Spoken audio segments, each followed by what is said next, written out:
appelés à être des gens heureux dans la vie. Et puis, on va lire ensemble Luc chapitre 6 et le verset 22 ensemble pour commencer. La parole dit « Heureux serez-vous lorsque les hommes vous haïront, lorsqu'on vous chassera, vous outragera et qu'on rejettera votre nom comme infâme à cause du Fils de l'homme.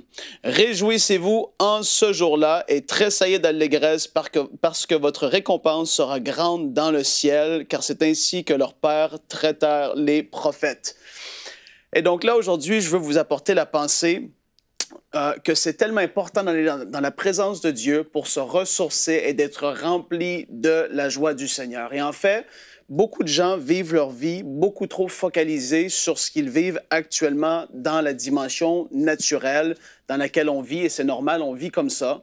Mais il y en a qui vont se lever et puis qui vont dire tout de suite « Ah, ma voiture va mal, ah, ça va mal dans mon mariage, je suis assez frustré, la vie c'est dur. » Et tout de suite, c'est la frustration, c'est pas la bonne humeur qui ressort, c'est les soucis du siècle présent qui sont constamment là dans leurs pensées. Pourtant, la parole de Dieu nous dit ici, et ça c'est Jésus qui parlait, et il y avait un certain contexte évidemment par rapport à la persécution et toutes ces choses-là qui sont là.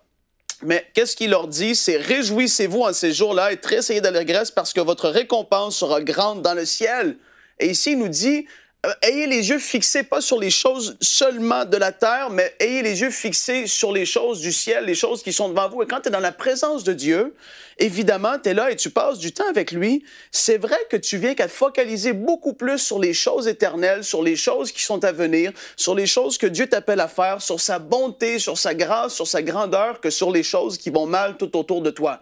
Les choses qui vont mal vont être là encore quand tu vas ressortir de sa présence, mais tu vas être là, wow! Tu vas être rafraîchi et tu peux même rire dans sa présence, comme moi je le vis souvent, c'est quelque chose qui m'arrive.